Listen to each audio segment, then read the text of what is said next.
Those are just two simple methods, but you can quickly add a lot of layers of challenge to it by adding in your left foot, and then especially moving your right hand to the hi-hat, where then you've got to think about the open notes. So much you can do with this, but it starts off so simple. So no matter what level you're at, you've got something to practice here. And even if you're a more advanced player, I bet something there could still challenge you. But we've got a lot more to do. We're now going to do two jazz swing methods. And if you're new to jazz, if you've never played jazz, don't let it freak you out. It's not difficult. Jazz is primarily driven by quarter notes most of the time on the ride. If you can play quarter notes on the ride, close your left foot on 2 and 4. That's all you need to get started. Don't overthink it. Play steady quarter notes, hi-hat on 2 and 4. Yes, there's more we can add to that, but that's what we're going to start with. And what we're going to do is we're going to play that melody just on the snare. So that bump, bump, bump, bump. We're now going to swing it. It's not going to be straight eighth. It's going to be boom, gung, gung, gung, boom, ba, ba, boom, boom, ba, ba, boom. And then in addition to playing that on the snare, we're also going to practice that on the kick, which is a good bit harder because if you're not used to using your right foot a lot for syncopation in relation to this, it's going to take some time, so practice it slowly.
So again, that should start out very simple. Just do quarter notes on the right hand and focus on getting that rhythm, whether you're playing it with your left hand or your right foot, swung and feeling right.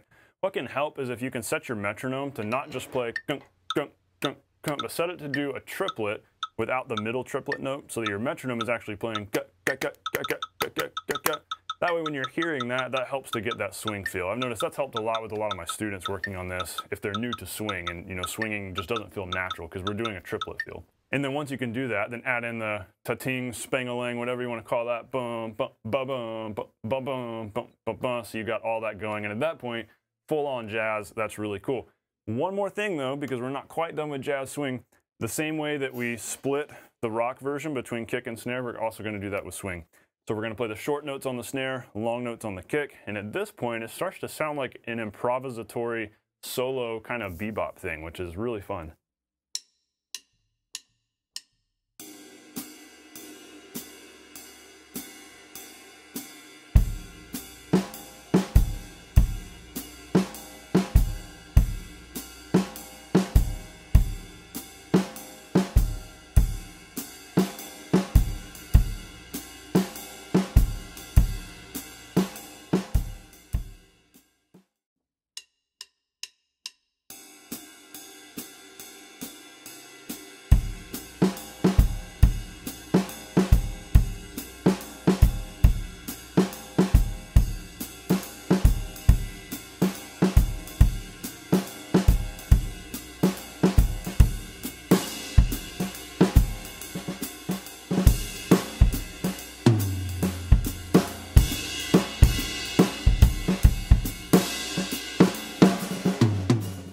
So again, keep that simple. Just focus on steady quarters with the right hand, working in that swung triplet feel, back and forth between the kick and the snare, and then add in the spang-a-lang pattern along with that. And then as you practice this a bunch, encourage yourself to start improvising, which we're going to talk about a little more in a minute. Okay, one more version we want to do. Those alone hopefully have provided you with a lot of very specific things to practice that are extremely worth practicing because they help so much with coordination because you're working all these things at once. So let's keep this rolling. Let's do some Latin. We're going to do a bossa nova now, and all we're going to do is play eighth notes with the right hand. We're going to play the left foot, chicking the hi-hat on 2 and 4, and then on the kick, we're just going to do the boom, ch boom, boom, ch boom, boom, ch boom, boom, ch boom, dun, dun, dun, dun, dun, dun, dun. And then we're just going to play that melody, the rhythm there, on the cross stick right here with the left hand. Nice and simple. Take it really slow as you're working it together. And what I would suggest you do, if this is brand new to you, practice just playing the eighth notes on the ride, working in the rhythm with the cross stick, then adding in the left foot on 2 and 4, then adding in the foot. You can do this in any order you want to go in, but I think that's a good logical progression. You could also practice doing it left hand and just the feet. I'll show you how I would recommend you do this.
I did order these according to difficulty. I think rock was the easiest, and I think getting into swing is actually not that difficult once you get the feel for the swing.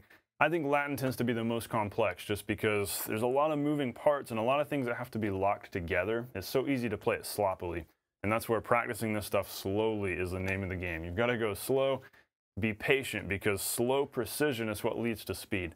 That's so important. That's something that just rings true in every student I teach this to, and for me as I was working through this, I could not nail this stuff until I practiced it ridiculously slow over and over again, which leads us to that big overarching tip that without implementing, you will not reach your full potential. And this is really kind of a two-part tip, so I'll elaborate a little bit. And the first part is practice these over and over again. Practice these over and over and over again. I don't mean just sit down and play through it a few times for a couple minutes. Even if you do that every day, I mean, that's good, but you have to practice these over and over and over and over again so that you really start to get comfortable with them. Your limbs have to become comfortable. You have to be able to start listening to yourself. That's kind of the magical thing that happens when you play something over and over and over again, no matter how simple or complex that something is, you start to listen better. You start to, your ear starts to get more tuned into what's going on. And something that tends to get overlooked in music is that in order to play tightly, in order to sound good, you have to listen really well. Your playing isn't just going to get tight by practicing to a metronome. You have to be intentionally listening, not just to the metronome, but also to yourself and listening to where things are landing, how things are feeling, whether or not they're locking in. And in order to do that, you have to be comfortable playing something, which means you have to practice it over and over and over again. So a good benchmark for this might be, so say we're doing the jazz split, doing that, we're doing like 100 beats a minute. Play that over and over again for 5 minutes without stopping. You can do that 5 minutes without stopping. You will be so much more in tune with those quarter notes with the right hand, how loud your kick is, how loud your snare is. You'll have total control over the hi-hat there because you start to be able to mix things better and play more dynamically as a result. But the bigger, even more important thing is that when you do this, then you're able to start improvising. You're able to start playing creatively. You're able to push yourself outside the box and kind of put one foot over here because you're so comfortable playing these frameworks that you can keep these going, and then you can intentionally say, hey, I'm going to make up a rhythm on the snare. I'm going to make up a rhythm on the kick. It might be really hard at first. You might feel like you can't do it, but you just have to push yourself to do it, because once you've learned these frameworks with this rhythm and with a few other rhythms, which are in the guide I'm about to tell you about, then you'll be ready to improvise. You just have to take that intentional step. You have to be very intentional because the ability to create and improvise doesn't just happen most of the time. You have to intentionally work at it. I actually have a recent blog post on this. If you didn't know that the Non-Glamorous Drummer has a blog, we now do. And if you're on my email list, you receive these emails regularly, or you receive the blog post in email form. But I'll put a link in the description. Go check out this blog post about what happens when you listen to the same thing over and over and over again. It's something I find really interesting, and it's something I think we as drummers need to understand and be more in tune with. So if you want to know more about that, be sure to go check that out. But really your big action step for today is of course to implement and practice what I've shown you today by downloading the guide. This is the guide I've been talking about in the last few videos. Know what to practice, the 3-part daily practice routine for people with busy lives so that you can practice in 30 minutes a day and have a well-rounded practice session and cover all the bases. We actually have all this laid out there in the guide. The coordination section is very extensive and gives you all sorts of great coordination exercises to practice, including this one. So go grab that guide. You'll have it all right there in front of you. You'll know exactly what to practice in addition to hand technique, in addition to musicality and listening. It's the all-inclusive guide that's going to help you out a ton. So that's what I want you to do. Go download that if you haven't already. Go take it to your practice room, practice what I showed you today, get to work, get busy, because I guarantee you, you can do this. You're capable of fully mastering 4-way coordination when you put in the time and the effort because you now have the right resources. That's the key. Here at the Non-Glamorous Drummer, we believe that if you have the right resources, the right tools in your hands, you can accomplish anything on the drums. I fully believe that. That is more important than talent. You know, talent is nice, but it really comes down to work ethic and having the right resources, which you now have. So get to work, you can do this. As always, thanks so much everyone for watching. If you're new to the channel, if this was the first non-glamorous video you've seen, be sure to subscribe. There's a whole bunch more helpful videos out there just teaching you the core non-glamorous skills that actually help you grow on the drums. So be sure to check those out. Go download that guide. I will see you on the next video. Stay non-glamorous.